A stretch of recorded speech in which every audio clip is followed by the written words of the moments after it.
Okay, now we're going to look at how states look at, you're creating next year's budget based on what you think are going to come in next year's taxes and what you think are going to be long-term needs of or next year's needs. Of course, you can't predict that with 100% accuracy. And so how do states kind of figure out what they need to be budgeting for the next year? And so within revenue forecasting, we have to remember that most are required to balance their budget. And so you're balancing your budget based on projected receipts and projected needs. And so the balanced budget isn't necessarily a balanced budget. Next year, California will have, all of the states will have far less tax resources than they projected because nobody projected that that life would shut down.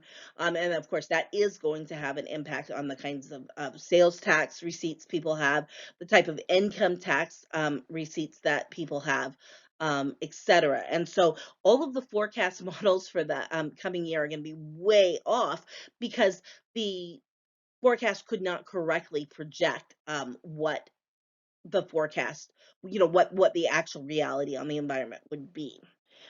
Revenue estimates are essential though in setting the budget. You can't set a budget and not have any projection.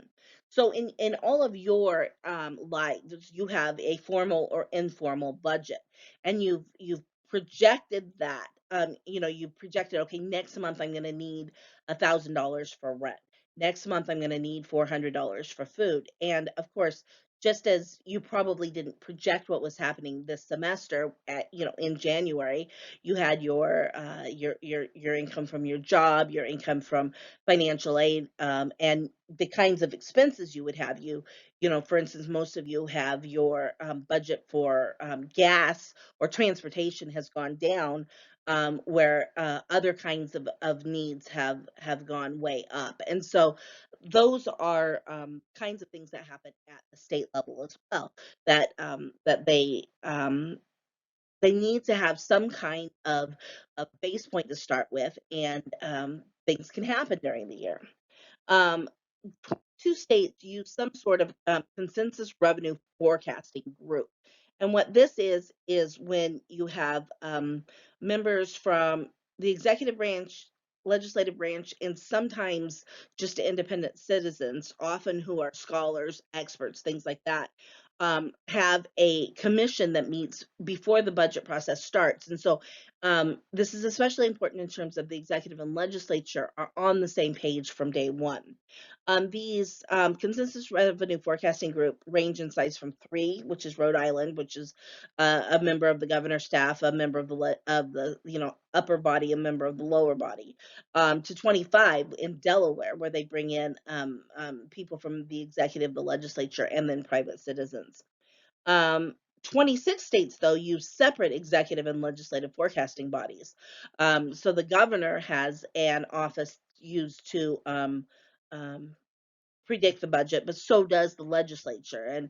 And the advantage of this is that it strengthens the legislature's hand. The legislature isn't relying on the governor to have all of the information. If you don't have a separate legislative forecasting body, then you're relying on the executive for all of your information, all of your projections, things like that. And so in the more professional states, you tend to have a legislative forecasting body.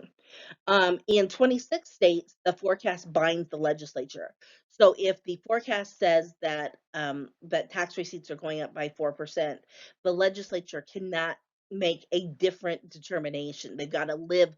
Again, we're talking balanced budget. They have to live within that the official forecast. And then in 5 states, legislators are limited to a percentage of the forecast. This basically forces a rainy day fund, and it forces them to not spend money that does not end up coming in. Um, of course, we do need to think about how we forecast and improve the forecast over time. And so there are 3 different ways that we improve the forecast. One is by implementing a joint group so that we don't have conflicting forecasts coming out.